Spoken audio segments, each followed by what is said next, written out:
Okay, we're back at it. Mormon News Roundup time. We had some audio difficulties in an earlier live stream, but I think that I have solved those. This is episode 186. I'm coming to you from Washington, D.C., where the truth runs free. I am your humble host, D-Days. That is talent on loan from Kolob. We will be ruminating on the great and spacious beehive today, so thanks so much for tuning in to discuss the contemporary events in Mormonism. We have a giant episode on your hand that's going to be talking about turmoil at BYU athletics, the Sitake contract drama, hoops heat, LDX Twitter meltdown. Has there been persecution of Latter-day Saints with regards to their sporting program? If you tune in and stay tuned, you will find out about that. First of all, we had a very ugly incident that came out of Provo that was brought to our attention from KUTV News. BYU sophomore running back Casey Krebs has been arrested in connection with multiple alleged lewdness incidents in Provo. The police say that they received a tip identifying Krebs after publicly asking for help in a series of lewdness cases at the Smith's grocery store.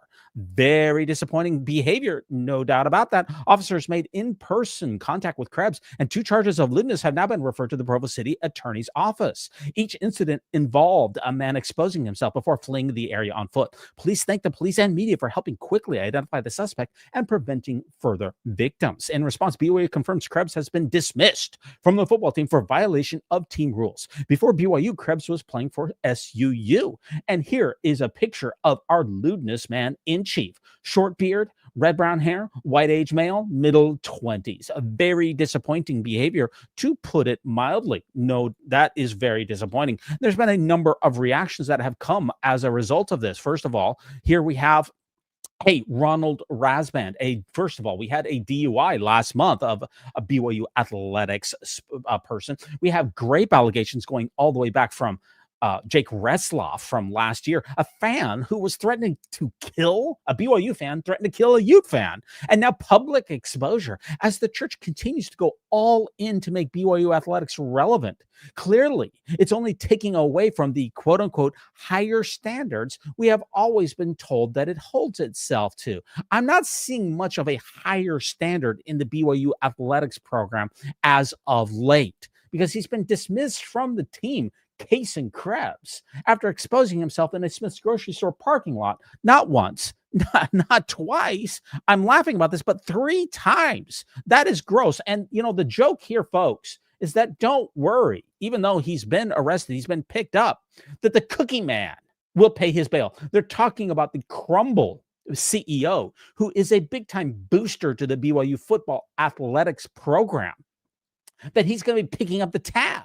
I wouldn't be surprised at all, because he spends so much money and therefore gets exclusive access behind the scenes to the BYU football program for allegedly donating millions of dollars to help the Mormon Jesus score touchdowns and score baskets on the football team. So I wonder if the cookie man, as people now call him, is he going to be paying the bail? And, again, I'm not surprised about any of this. If you go all the way back to the Mormon News Roundup last year, Conor McGregor, that famous, MMA, the wrestler, the boxer, the fighter, he was given the red carpet at BYU, even though he's credibly accused of sexual assault of a number of different women. In fact, I believe that he's even been found guilty in a civil court for raping another person. Very disgusting, but he was given front row and seats to BYU athletic events. Is there any surprise as to what we're seeing in the BYU sporting program after he was also given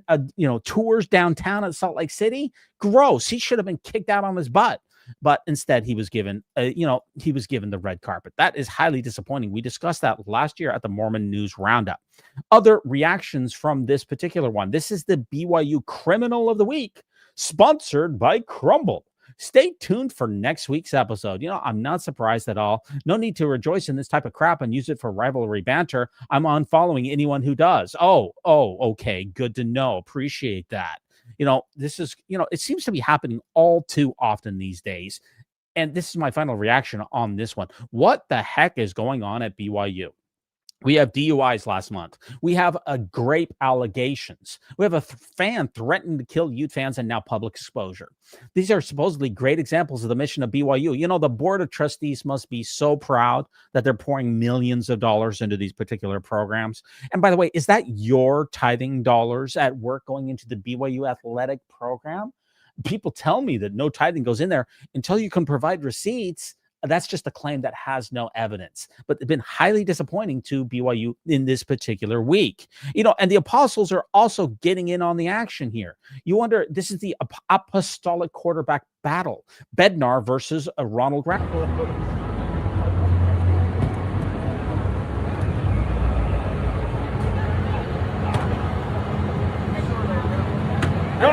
Now, if you look at this particular clip, you will see BYU secure. The apostles have security that is right behind them. I almost guarantee that this bald guy is security. And Susan is also right behind, being quiet, being invisible, just like Heavenly Mother, never speaking, never interacting with anyone. What an inspiring example of her divine destiny.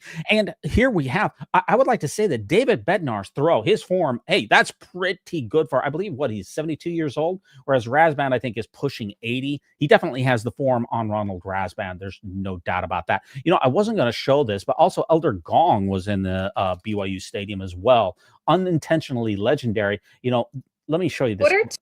I'm going to show you two clips that have the exact same energy of Elder Gong and one Donald J. Trump. Two clips that give off the same energy.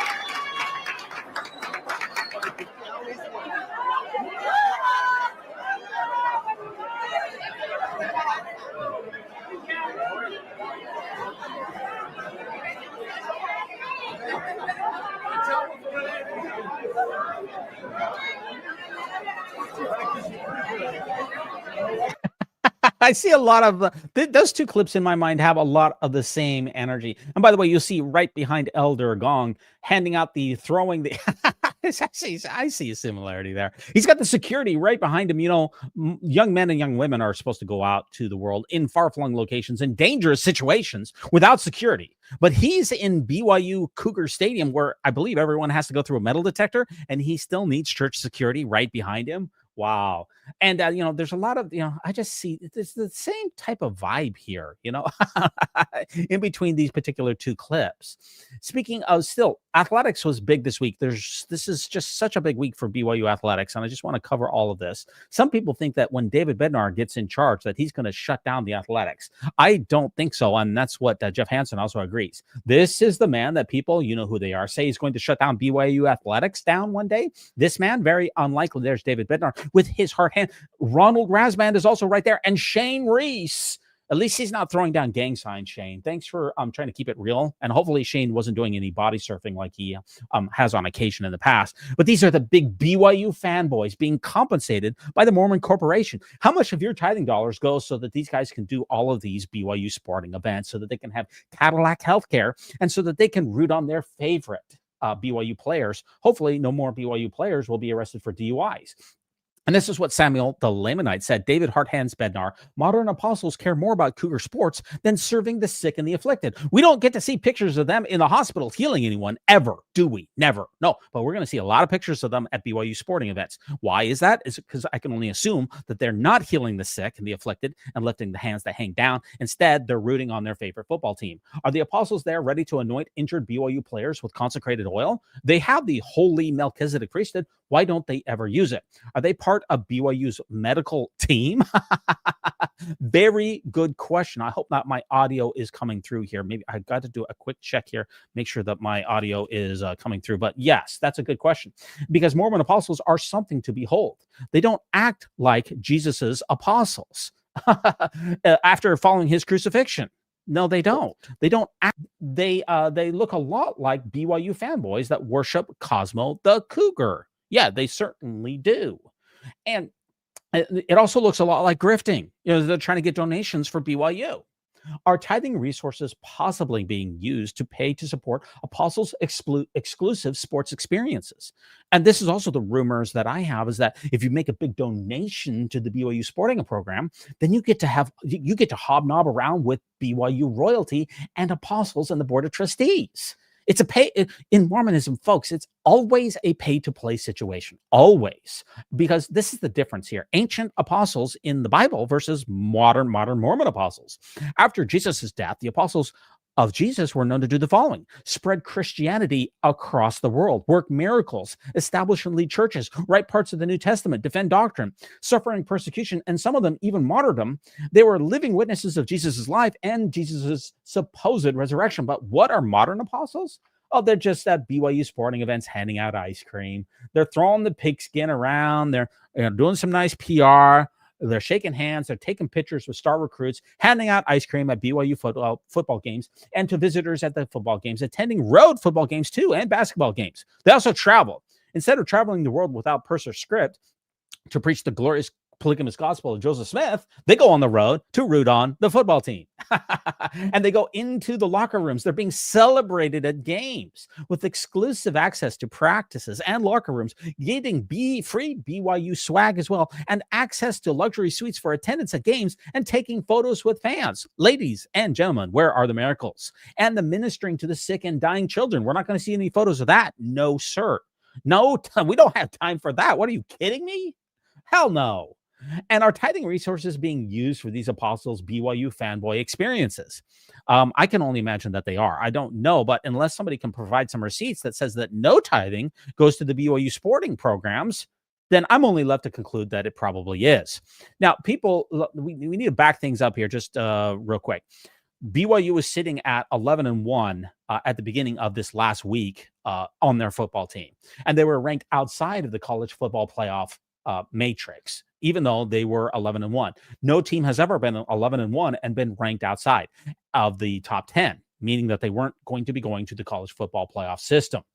And a lot of people were saying that what was the reason for that? Well, a lot of LDS faithful and a lot of other Christians in general said that the reason that BYU wasn't getting the celestial nod from the college football playoff people in charge was because of Christian persecution and LDS persecution. It's because of the Mormons and the Christians. This is all godless atheists screwing over BYU. And Robert Griffin III also said virtually the same thing here. Let me play for you what he said about BYU. BYU should be in because they've won the games on their schedule in a Power 4 conference. Stop the persecution of the Christians, man. Come on. That's good.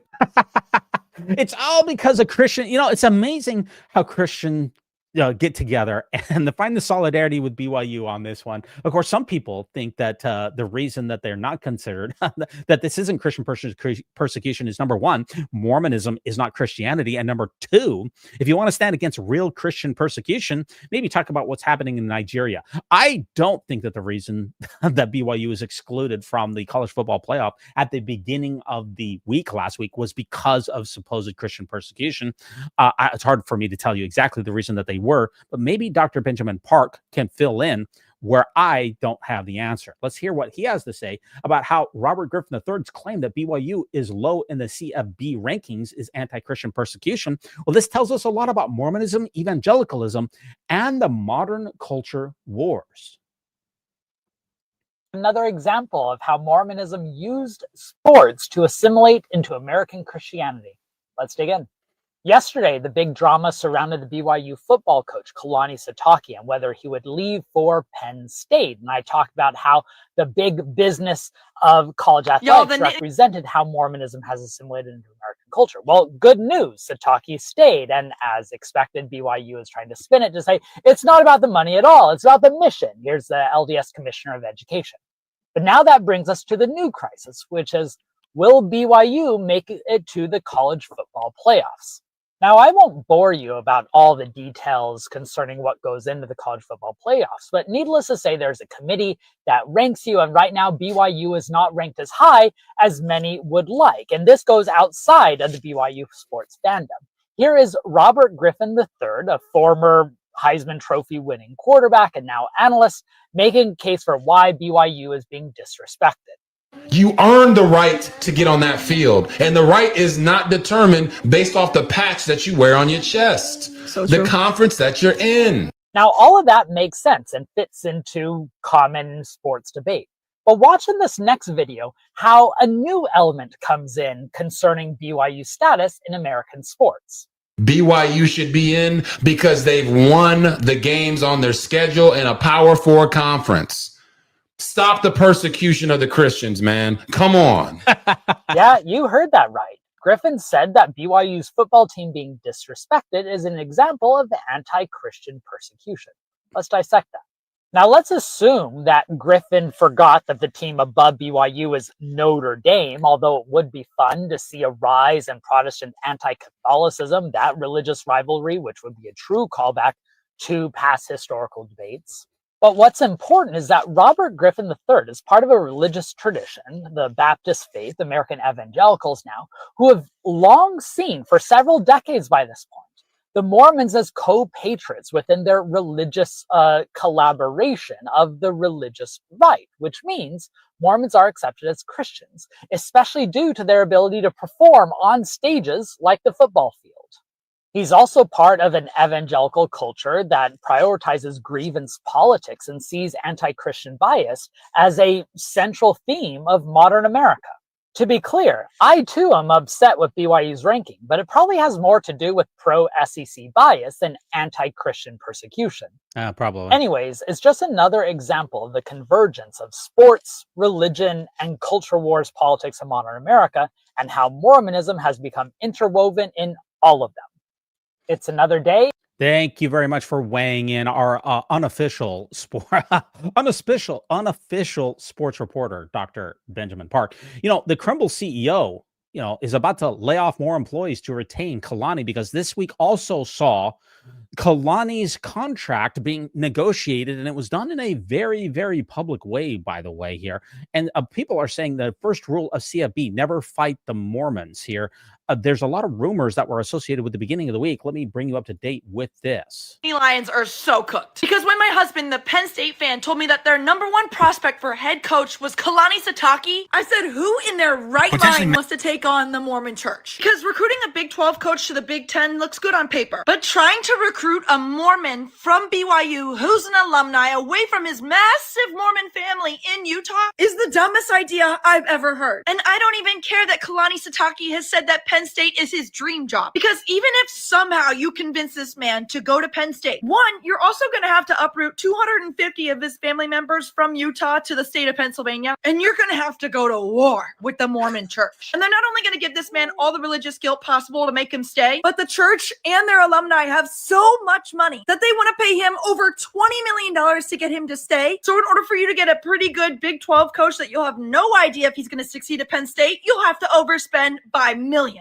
And isn't it so fitting that Penn State has apparently no backup plan? So they are about to regrettably go to war with the Mormon church and probably lose.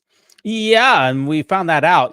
That's the thing, was when you take on the Mormon church, it's currently sitting at a valuation of approximately $350 billion. About $120 billion of that is in real estate, and then about $220 billion of it is in its illegal clandestine hedge fund called Ensign Peak Advisors.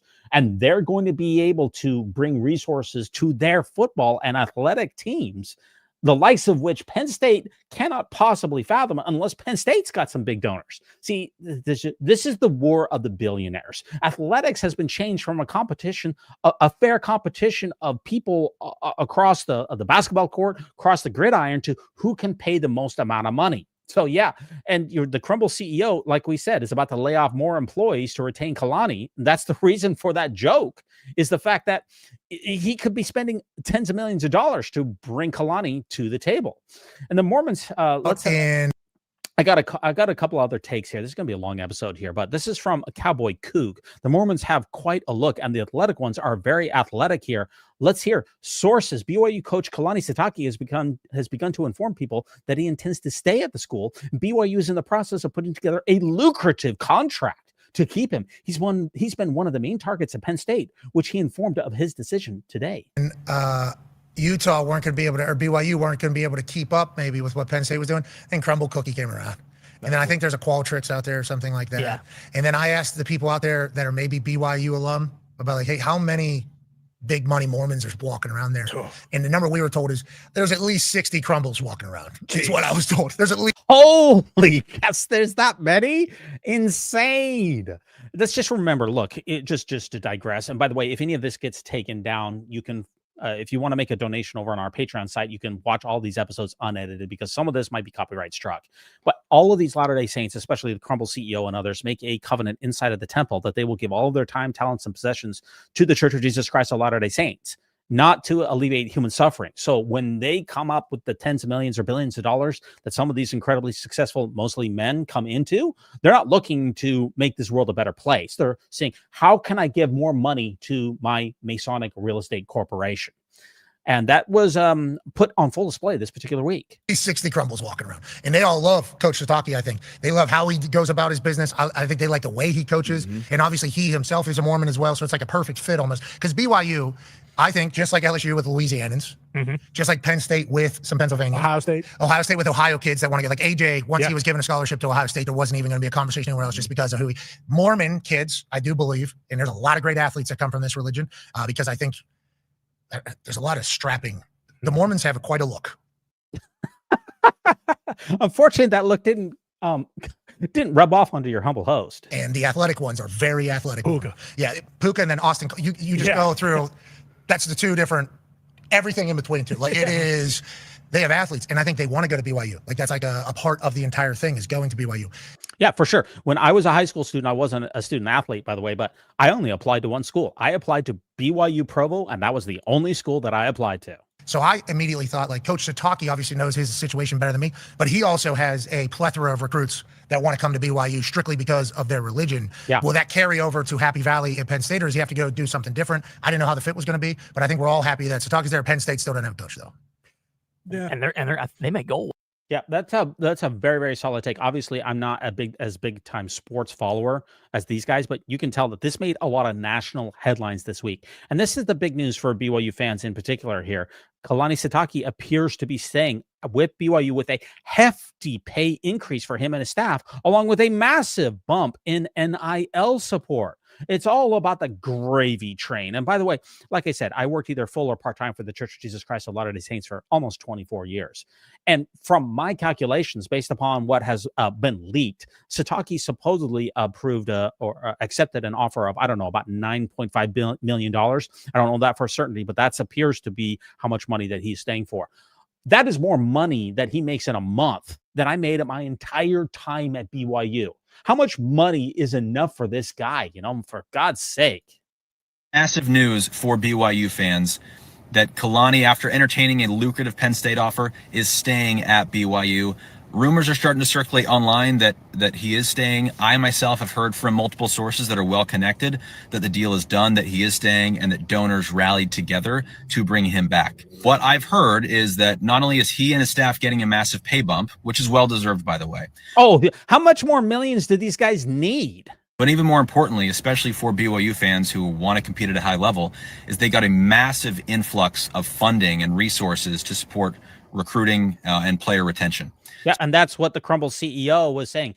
I don't know if I have the tweet later, but he says it's time to get off of the sidelines. And he rallied his other, as they said earlier, Pat McAfee was saying that there's 60 of these billionaires running around. They mobilized this week to bring in more NIH support for BYU and to bring in and to grease all the wheels. So revenue sharing and just funds in general to put together really nice NIL packages to go get players. That's what I meant to say. Sorry, NIL. Players out of the portal and keep really good players, which is really important as well, because as we all know, the new landscape of college football is every offseason you have to re-recruit the players that you have on your roster because they are getting offers, back channel offers from other schools to enter the portal and go play for them. Yep. And so with every player on a one-year deal, so to speak, you've got to have that money to retain your good talent and to go out and get more talent to compete at a really high level. So huge news potentially for BYU fans. I do trust my sources. So hopefully that news does come out sooner rather than later, maybe even today. But I have heard that the deal is done, that he's coming back. So go. Yes, he did announce that he was coming back. Yes, he did extend.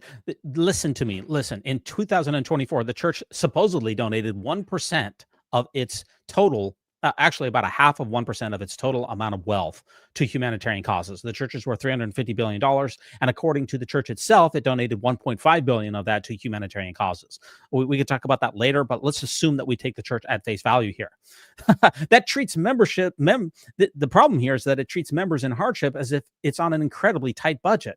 Yet they will pay this man. Some sources are saying $20 million a year to keep coaching football. I've heard numbers in between $10 and $20 million per year. It's insane how much money that the church has to throw at these particular issues here. Yes. And how did they sign him anyway? Well, that's a subject that a lot of people are weighing in on. How did he get signed? Well, I have a reel that covers that as well. Sitake's decision is now final. But did he give Penn State a verbal agreement on Sunday? Here's every scoop and detail we learned about this wild story. Pete Thamel officially reported on Tuesday afternoon Kalani informed BYU he's staying. Pete Nakos of On3 added that his new deal will up his salary to $9 to $9.5 million annually, and that BYU is committing $10 to $15 million of NIL on top of revenue sharing. But we also know now that this deal is not just about Kalani getting a pay raise. Sean Walker of KSL.com added that BYU's new deal expects to make significant commitments to his staff, including both his coordinators. But now that this is all over, what actually happened? Well, the grain of salt rumor is that Penn State thought Kalani was committed to them Sunday night, and all he had to do was fly back and inform BYU. But when he got back to Provo, BYU asked for one more meeting. They're going to put the screws to him. Which is where they made their big push with Patty Edwards and all the super CEO donors. Yeah. And now BYU has their guy, along with a lot of other people getting paid. Personally, I think this is all about leveraging more money for his staff and more NIL budget for his players. What are you making of this whole story? Kalani. Very, very good. Very, very good reel. Yeah, they definitely put the screws to him. Ben Park is going to be back at it as well. What the drama surrounding BYU football coach Kalani Sitake tells us about Mormon culture. Note, here we go. Drama surrounding the Brigham Young University football coach Kalani Sitake, because it perfectly captures how BYU, and by extension the LDS Church, is slowly but inevitably assimilating into American culture, despite continued pleas for exceptionalism. Let me explain. So for those of you who have a healthy relationship to society and aren't addicted to these sports updates, let me recap what's going on. The BYU football team has done remarkably well recently, losing a total of 3 games over the last 2 years, which many credit to Kalani Sitake, the current coach who's been the head of BYU football for about a decade, which means several big programs have been interested in hiring Sitake from BYU. This week, it was leaked that Penn State University, one of the top programs in the nation, who fired their coach after a mediocre start and paid him $50 million just to go away, wanted Sitake to be their next coach, allegedly offering him a contract that would pay him $11 million a year, and some believe they reached a handshake agreement on Sunday. But BYU, not wanting to lose their prize coach, rallied the troops yesterday, got lots of donors to promise to raise his salary and the salaries of the other coaching staff and the NIL deals and update facilities. And it seems like they came up with a competitive enough offer that now it's expected that Sitake will be staying at BYU. And perhaps the most humorous moment on a quite chaotic day in sports news was when the CEO of Crumble, Jason McGowan, tweeted that Kalani Sitake was irreplaceable and therefore it was time for him to come off the sidelines. Yeah, that was the big tweet. Time for him to come off the sidelines. Implying that he would be using his massive fortune built on sugaring America to help BYU keep the coach. Yeah, you know, I'm starting to think twice about going to Cookie Crumble, by the way. And we should at least take a moment to appreciate the irony in the historical sequence of events that starts with Emma Smith complaining about Joseph Smith and the boys staining the floor with tobacco stains and therefore prompting Joseph Smith to dictate the word of wisdom, going all the way forward to now Mormons creating these massive sugar empires of cookies and soda, and now those sugar empires influencing American college athletics. History can be weird. But why does this matter beyond the absurdity of money and college athletics? Well, it's because BYU sports has always told us a lot about how Mormonism relates to American culture. On the one hand, the LDS tradition has long used BYU athletics as a missionary tool, or at least a sign that we can participate in America's favorite game, showing that we belong. And that's why BYU's 1984 football championship is trotted out as a major moment of Mormonism's assimilation.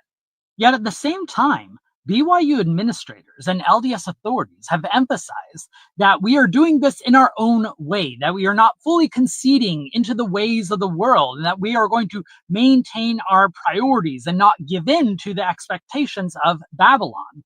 Just recently, the LDS Commissioner of Education, Clark Gilbert, said, we're not going to be paying our coaches top rates, and we're not going to be giving our athletes the top dollar that they might find elsewhere, because we want our principles to come before the royalties of modern college athletics.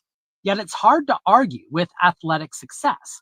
BYU's football and men's basketball programs in recent years have gained lots of reputation due to their bringing in top talent and paying their coaches top dollar. And let's not also forget the BYU basketball program went to the Sweet 16 last year, I believe, for the first time, if I'm not mistaken, maybe even since Jimmer Fredette era. So yeah, BYU looks, the church looks at BYU athletics as an extension of its truthfulness claims. If BYU sports do well, then that must be because the Mormons are such a great people and that the Lord is blessing them. Therefore, they are willing to spend an unbelievable, almost an unlimited amount of money to try to further the gospel using BYU athletics. We'll finish this up. I don't know if we're going to watch this whole part. The very thing that the university said we weren't going to be conceding or playing like the rest of the world. And now they're celebrating it. It's rumored that Kalani Sitake, in order to stay at BYU, has been offered a deal that would make him the highest paid coach in the Big 12 conference. $10 million. And that contract, if it was offered and if it's signed, would have had to be approved by BYU's Board of Trustees, which is presided over by none other than the LDS First Presidency, showing that all these spheres are overlapping. Yeah, we have, I think, good evidence that Dallin Oaks himself personally approved this contract.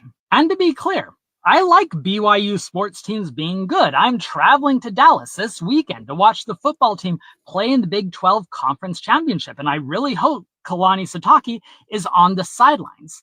But I also think it's important to recognize this tension that's becoming all the more prominent, where BYU continues to claim that we're not like the rest of the world, and yet their success comes in acting on those very same standards that they had previously denounced. In other words, I hope the crumble cookie empire ponies up enough money to keep Kalani Sitake at BYU. And I also hope BYU stops acting like they're different than all the rest of the universities. Okay, I appreciate that. Here's a couple of more takes here. This is going to be a long episode. Hot take. I would have no issue if tithing funded BYU athletics. Well, I personally believe that it does. I don't think you can separate the waters here. I've heard some people claim that to BYU tithing, or that tithing does not go to BYU athletics, but I have yet to see receipts. I am in the default position that the church is funding these operations through church headquarters. And Mike Lee, everyone's least favorite Latter-day Saint, was pretty pissed off that BYU was officially the first one-loss team from a Power 4, Power 5 conference to finish the regular season ranked outside of the top 10 of the highest CFP poll. And he said, maybe it's time for the Senate antitrust hearing on this. I think it might be time. And literally, talk about being very, very upset about being outranked here. It's not going to make much difference since BYU didn't win its Big 12 championship match anyway. And speaking of more of Kalani Sitake, this is from the Deseret News over there on Twitter. The church, well, first of all, Kalani assembled an all-star cast of advisors while Penn State furiously tried to lure him from BYU to the Big 10 conference. And here's who the church brought in. Actually, this is who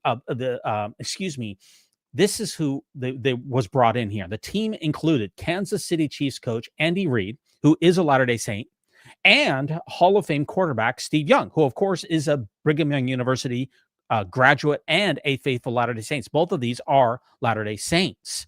So they just as influential was the wife of Kalani's beloved mentor, the late Lavelle Edwards. They brought in the all-star cast. Get the inside story of why Kalani Sitake chose BYU over Penn State at the link above. So they brought in all of the bigwigs here to try to lure him to BYU. They're leveraging their faith. as part of this situation here. And of course, Elder Gong was, as I mentioned earlier, was at BYU on Saturday handing out ice cream to visitors. Let's not forget that Elder Razban traveled to Florida and was with the basketball team just last week. Elder Neil Anderson, was at the BYU game on Saturday as well. And 2 weeks ago, Dallin Oaks himself was pictured at the BYU game as well. President Oaks and President Holland recently released a video talking about BYU athletics. I think that it is very clear here how much the brethren, the general authorities, spend a great deal of time and treasure on BYU athletics. They're helping out in every way that they possibly can.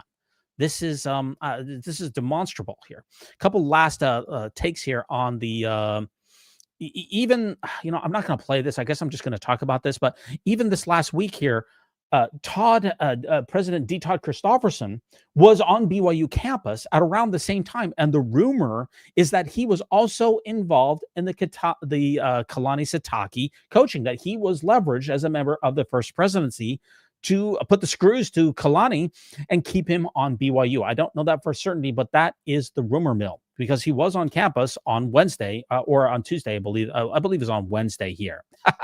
This reminds me, the memes here are just incredible here. Sir, a second apostle has visited BYU's campus to convince Kalani to stay. This is from the 9/11. I think that sums it up pretty well. The apostles are spending their time trying to get Sitake to stay at BYU. I think I've hammered that home. Bringing in apostles to help negotiate a multi-million-dollar football coaching job is unbelievably disappointing as a member of the church. And before you come at me, I would feel this way if a church leader told Scaly to do anything but what's best for him and his family. I think that's the BYU basketball coach. He's disappointed in all this. Why are apostles of the living Jesus, of the Mormon Jesus, coming in to help negotiate these contract deals? I thought that this would be a secular matter, but it's not. Here's a funny song that I came across. Mandatory listening for BYU sickos. My friend wrote a song about Kalani Sitake signing with BYU. It's incredible. He stayed. Let's hear this song here. It's about 2 minutes long.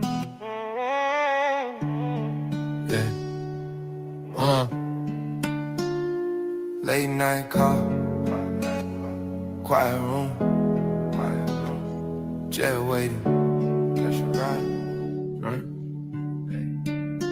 Penn State came calling with a big time deal. Yeah. Private jet ready, trying to make it real. Yeah. Coach said thinking, feeling every pull. But he felt the meaning of this place, felt it full. Looked at his players, looked at his crew. Thought of the promise he made to BYU. Yeah. He knew the moment could change it all. One choice standing in the quiet of the hall. He said, if I stayed and lift my team, help my staff protect the dream. If I'm here, we rise as one. And the school said it will be done. He stayed when the world tried to take him away. He stayed, put his trust in the place that raised. He stayed, now the whole team feels renewed. Big lights coming this week and we meet. Texas Tech for the W. Yeah. He stayed. He stayed. Season on fire, 11-1. Every long night showing what they become. Texas Tech waiting at the end of the line. Big 12 title on the edge of time. He could've left, but he chose to climb. Turned a nigga back to a strong sign. Better for the players, better for the staff. Love for the blue in every path. He said, if I stay and lift my team, let my staff protect the dream. If I'm here, we rise as one. And the school said it will be done. He stayed when the world tried to take him away. He stayed, put his trust in the place that raised. He stayed, now the whole team feels renewed. Big lights coming this week and we meet. Texas Tech for the W. Yeah, he stayed. He stayed. Yeah. He stayed for the heart, he stayed for the crew, he stayed for the mountain, he stayed for the blue. Every step ahead feels bright and true, all because he chose BYU. He stayed, now the fire inside runs deep. He stayed, hear the crowd rise from the seats. He stayed, now the wave feels strong and new. When this game make the whole world watch, there's power in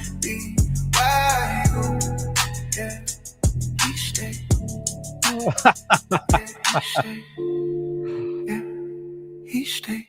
I guarantee that is a Suno creation, or I'm very confident that it was, by the way. You know, that I appreciate that. Now, somebody tweeted this one out here, too. They tweeted this out back on December 1st. I vow to come back to church if BYU re-signs Kalani and his staff. And the win or lose, a vow is a vow.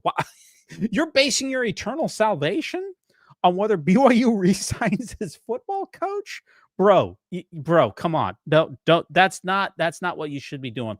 He finally did get emotional here. He thanked the BYU fans for his long-term agreement for his stay at BYU. Let's hear from the coach himself. Finally, I just want to express my love to all the fans.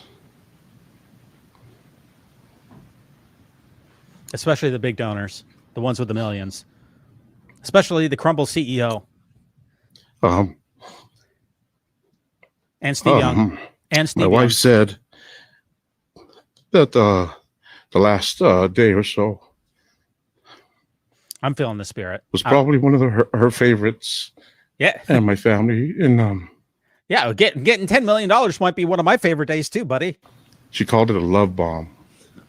I call it a big fat money bomb. From all the fans and especially the big time donors. Yeah, it's hard to leave when you have something so special. It's hard to leave $10 million on the table too. And you have amazing people. And apostles putting the screws to you behind the scenes, telling you about your temple covenants. That support us. And so I'm just grateful that I get to be around the amazing fans and to make things easier, we'll just quit all the drama and I'm here. To quit you could have quit the drama a lot earlier, buddy. You could have quit the drama before you had a backhand deal, a handshake deal on Sunday. I guess you like the drama here. A lot of people still don't know how many billions of dollars are in Utah County, the center of the #1 ranking for economic outlook nationally for 18 years running. There are literally dozens of these big-time multi-millionaires who are, a lot of them are Latter-day Saints in Utah County, in Utah. It's 90% Mormon, and that activity rate is very, very high, and they are willing to bring their checkbooks to help this man win football for BYU. They don't know. They don't know. But they about to find out. They don't know. But they about to find out. Well, actually, Kalani, Texas Tech was about to find out how much you were going to lose in the Big 12 championship game. That is what they found out. Everyone found out that BYU's ranking was probably pretty well appropriate for the time, meaning that it was outside of the top 10. And this is what we mentioned earlier from Clark Gilbert, the Mormon Church's CES commissioner in charge of education. He said, this is why, despite speculation about what Kalani stayed, those who really know. Oh, thanks, Clark.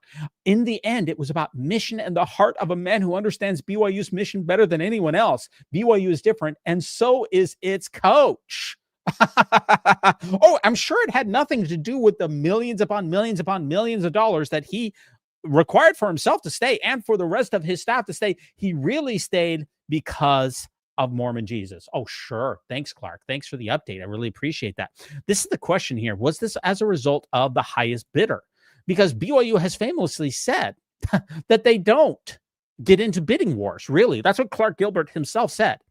They don't get into bidding wars, really. Well, whatever happened to not being the highest bidder? Because Kalani Sitake's supposed salary here is $9.5 million. And when you rank these with all of the other Big 12 coaches, this is all of the people in the Big 12 and how much they're being paid. Well, guess what, folks? This is the highest bidder by a mile. That's what it took to keep him around. And I know that he's emotional about it, and he thinks, he wants to thank God and Satan and everybody else. I'm not having a hard time, as you can tell, believing that this was about anything other than the bottom line. And this is what this is one of my favorite counts out there, full share Utes here. The LDS Church, he says, has over $600 billion in hedge fund savings. Well, actually, it's not quite that much, my friend. It's probably more like $250 billion, but we'll forgive you that oversight. They also are the second largest property owners in the United States. Yes, by total valuation, number of acres owned is second, but number one in total valuation. There's a couple of, I don't want to get into that. No team, including Penn State, can compete with that. Absolutely, they can't. No one can compete with Mormon level money. Every one of the members has to pay 10% of their tithing, which goes into athletics. Prove me wrong. I'm a member of the church, by the way. It seems like a pretty solid take in my estimation here. Let me pull up a couple of other takes here. This is at the same time, by the way, that the church is releasing information here about BYU players. Peggy Fletcher Stack, one of my favorite reporters out there, speaking of BYU athletics, she says, and she tweeted this out just a couple of days ago, I'm not normally interested in sports, but this one crosses into my wheelhouse. What do you think of BYU elite athletes announcing that they will only serve 1-year missions? This is in contrast to the typical 2-year missions that young men are supposed to serve, including your humble host who served a mission to Washington, D.C. in the 1990s. We've seen a pattern over the course of the last year where elite BYU athletes only serve 1-year missions. Wow, must be nice. Of course, missionaries can leave their missions at any time they choose, but typically men are called on 2-year missions. So the church should the church be more flexible? What would that look like? Well, I'm a big fan of the concept of absolutely no missions. I think that would be the best plan here. But there is 2 different tiers here in Mormonism. If you have a lot of money or you're a BYU athlete, you're on a certain track that you're headed for. There's a special set of rules that you get to play for, that you get to play with. Now, maybe this episode wasn't in the best order here, but here is Jason McGowan's famous tweet here that got 9 million views. You know how hard it is to get a tweet that has 9 million views that's related to BYU? That's pretty tough here. Some people are not replaceable. Sounds like it's time for me to get off the sidelines and get to work. Well, it sounds like the Crumble CEO, when he says get off the sidelines, sounds like what he's saying is it's time for him to write a big fat check. The irony, by the way, of him saying that some people are not replaceable is the fact that, and I believe I have this on good authority, that didn't Crumble just lay off a ton of people? I guess those people with their families are replaceable.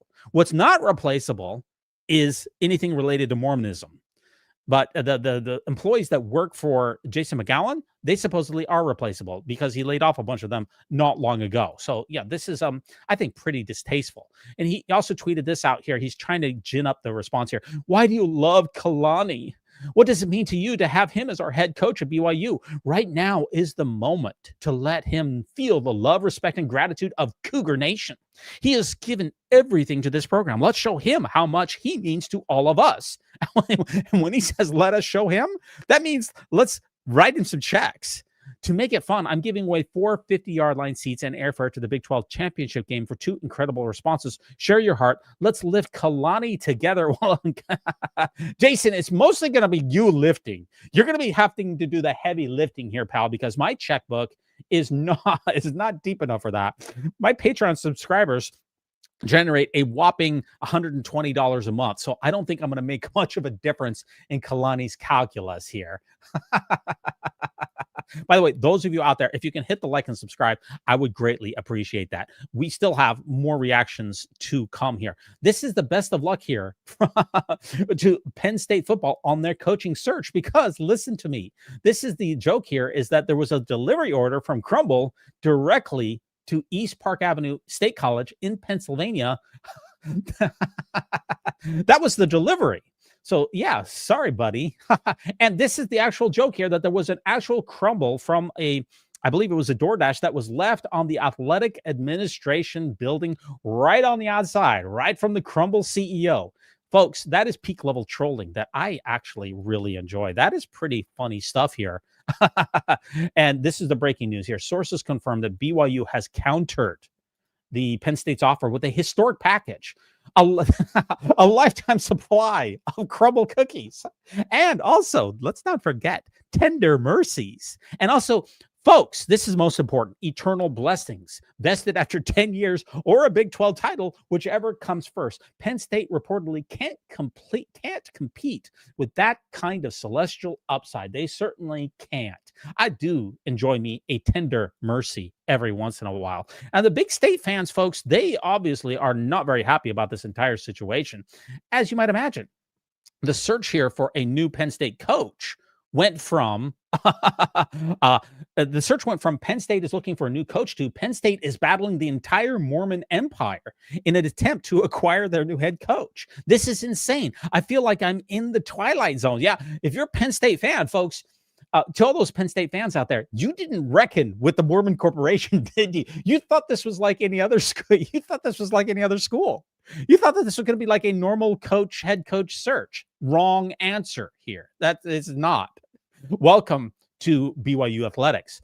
Gary, Utah. Personally, I could not care less what Kalani Sitake does. What fascinates me is reading and watching what these so-called disciples of Jesus Christ do and say, and how the Lord's University operates. They are all better at being of the world than the world is itself. See, this is the whole thing. BYU is supposed to have higher standards. We're in the world, but not of the world. But what we see repeatedly this particular week is BYU being completely in the world, totally and completely knee deep, or maybe even neck deep in exactly what the world does.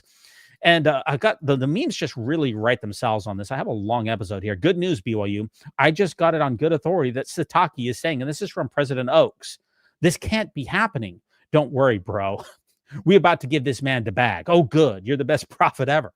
Dallin Oaks would need to approve, in my opinion, this particular compensation package since he is the president of the Board of Trustees. I really doubt that anything would go down without his particular say-so, which kind of reminds me, I guess this is how it works, by the way. Is this how it works now at BYU at the Lord's University, with Jesus himself handing the coach a huge wad of cash?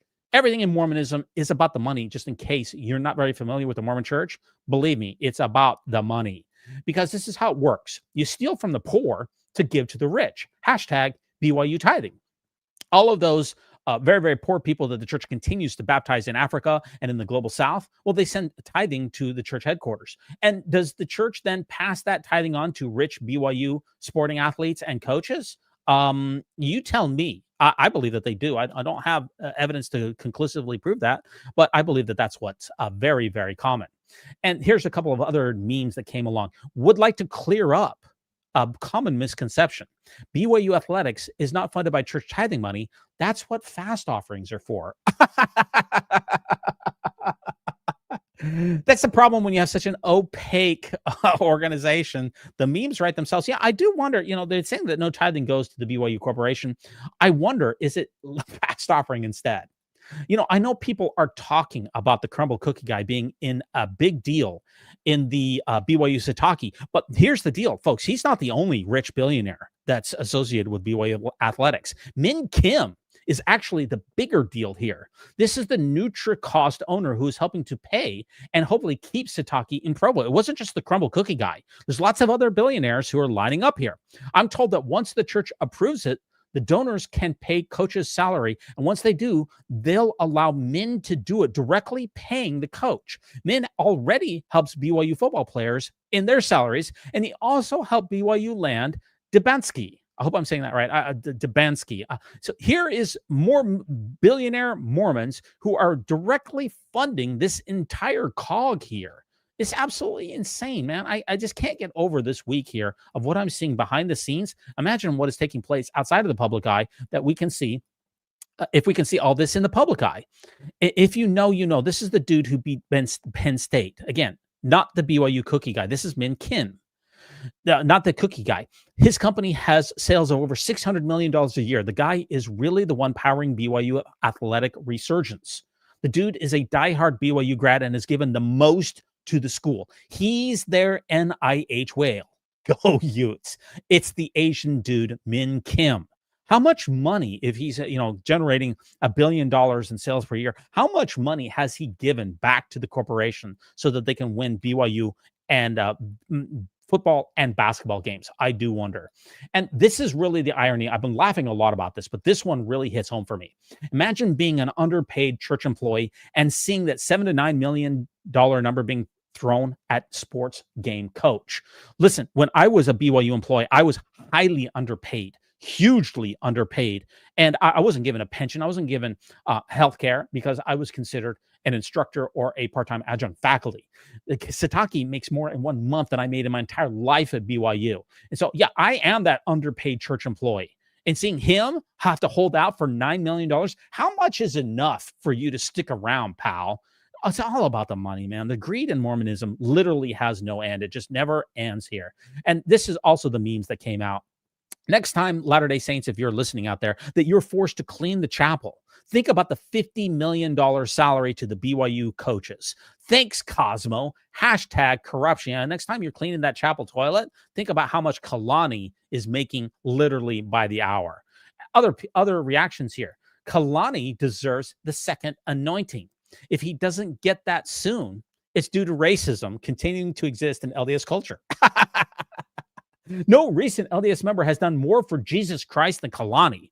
I think that could be a lot to be said about that. When I see Kalani, I see the 13th member of the Quorum of the 12 Apostles. I do wonder, how many football games does he have to win to get the second anointing? I do wonder about that. That's a good question out there.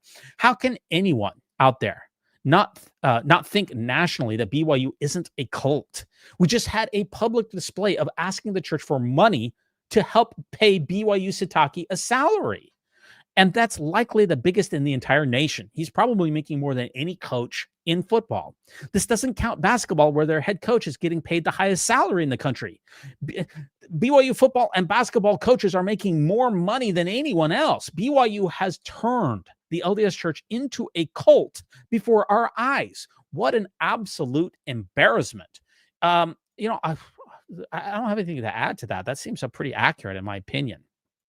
Maybe this isn't the smoothest episode, by the way, but President Oaks has to approve. This is what Wilson F. Ball said. First of all, I'm hearing that a contract has been proposed and agreed to by both BYU and Kalani Sitake. It is conditional on President Oaks, the Board of Trustees, approving it. Well, that seems very likely, in my opinion.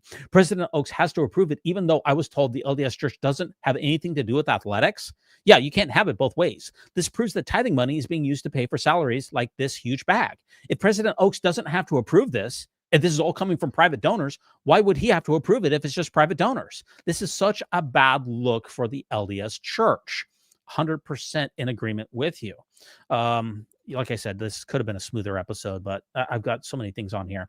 If I was a parent of a recruit, I would think twice about having my kid attend any BYU athletic program, considering football, basketball, and baseball in the last year have had child CSA charges. They've also had lewdness charges and multiple DUIs. Why would you want to expose your kid to this type of immoral nonsense? BYU, you need to do a better job. Get control, be accountable, and don't allow these incidents to be a teaching. Let's allow these incidents to be a teaching moment for other students so that this doesn't happen. That's a good question. Now, the ultimate irony of all of this was, this is not a joke here. In the same week with Kalani Sitake here, we have a GoFundMe that's being put together here to support BYU assistant coaches. Show your gratitude. This is not a joke. In the same week, we're having GoFundMe where tens of thousands of dollars are being donated for BYU athletic basketball assistant coaches so that they can get even more money. This is real here. I thought GoFundMes were for hurricane victims and cancer survivors, but maybe I'm wrong. This is a real GoFundMe. And as of this moment, $33,000 has been raised to pay these already handsomely compensated BYU basketball assistant coaches even more money. As a group of former players, we were talking this evening about today's events. There are a lot of questions about Kalani and his future here. We hope that he feels wanted and BYU can find a way to competitively pay him what he's due. However, we really want to make sure that our basketball coaches are also kept behind. So we're going to be making sure that we raise even more. How much money do these Latter-day Saints need? For God's sake, man. How much money do these coaches need? And of course, this is the irony of all of this, was the fact that Retzloff here, by the way, who BYU let go last year because of supposed honor code violations, and the fact that he had credible allegations of raping a woman. This is the crazy part here, because let the full send hate watch begin with Retzloff's victory, followed by a Big 12 championship wreckage, leaving Little Bro Power Conference championship list, and get out of the CFP with Retzloff getting in over them. So here, I'm sorry, I could have been more articulate there. What happened here, and this is the irony here, is that BYU let Retzloff go because he violated the honor code. He signed with Tulane. And then Tulane got into the CFB, whereas BYU didn't. Talk about a green wave. That's the ultimate irony of this entire sports breakdown here. And I have a TikTok that goes along with that as well. Here is here's Retzloff.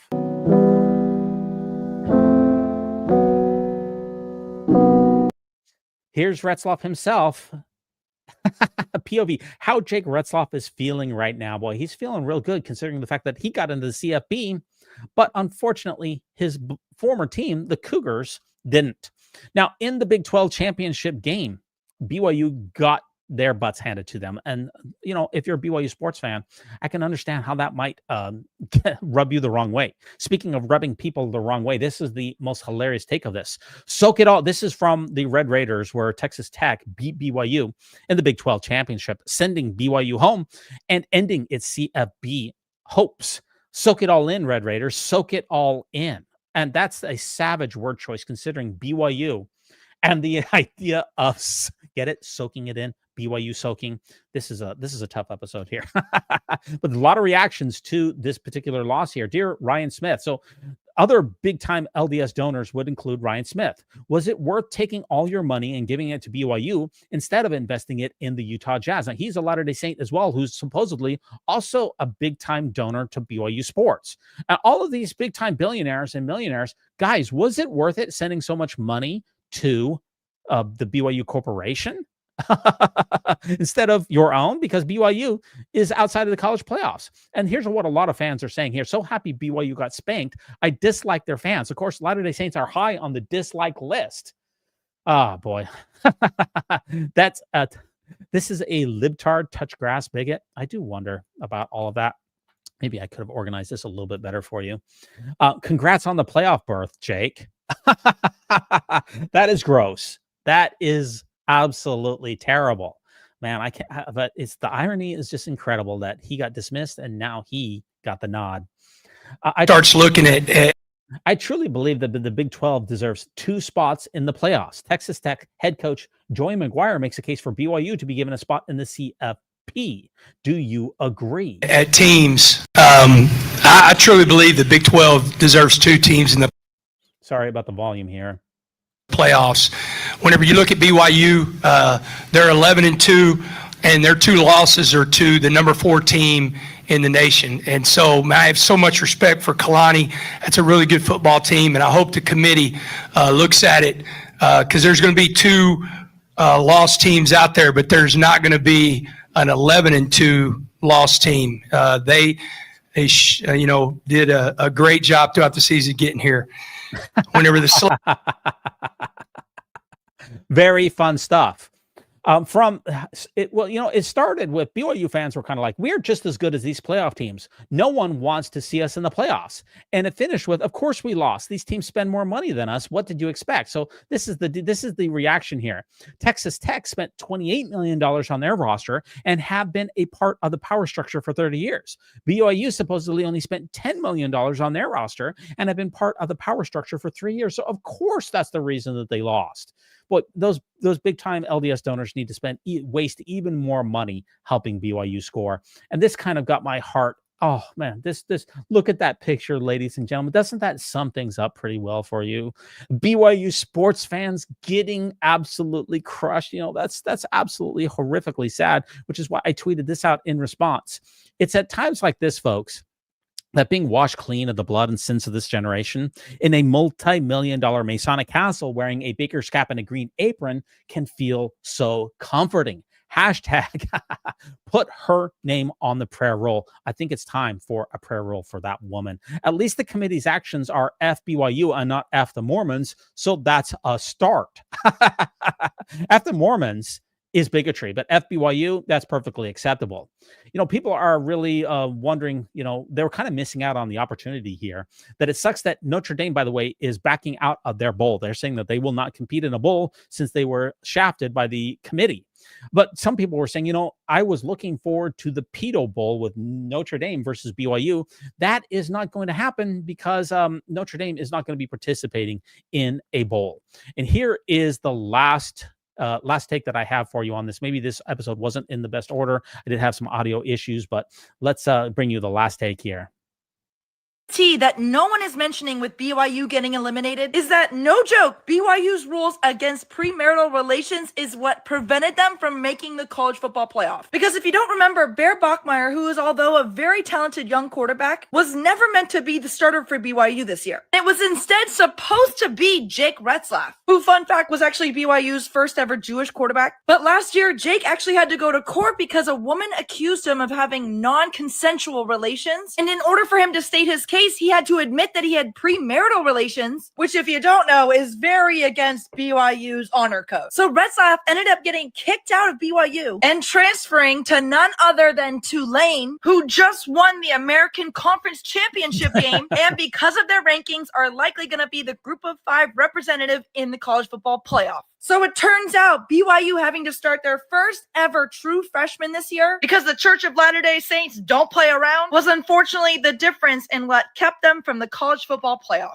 The irony of this entire situation, like I said, maybe this wasn't my best episode of all time. I'm not really that big of a sports fan, but this was the biggest issue of the week. It dominated the Mormon news, and now that BYU is probably going to be playing in a Pop-Tart Bowl of some sort, a highly disappointing situation for those Cougars out there. I would like to thank those people who support the Mormon News Roundup on Patreon. I have a few supporters. If you feel like you can make a donation, I'd appreciate that. Or you can join the YouTube membership. I'd be very grateful for that. Always think celestial, and remember that no unhallowed hand can stop the Mormon News Roundup from progressing.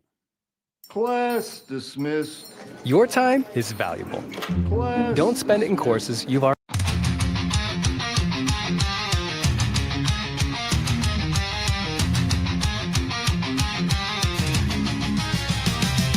From the crossroads of the East, where the headlines never sleep, Divez takes the mic, diving in so bold and deep. With talent on loan from Kolob, you know he's got the view, bringing Latter-day Saint gossip and the latest breaking news. Mormon News Roundup, tune in and see controversies, drama, and theocracy. Live Sunday nights at 9:30 ST from Washington, D.C., where the truth runs free. Prophets, apostles, and scandals galore. Tin cash stacks and a whole lot more. History, doctrine, we pull back the veil, exposing the facts and the tall tale trails. What?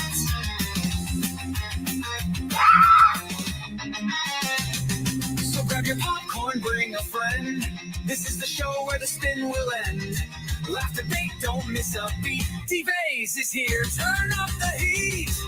Mormon News Roundup, buckle in tight. The truth shines brighter than a Salt Lake light.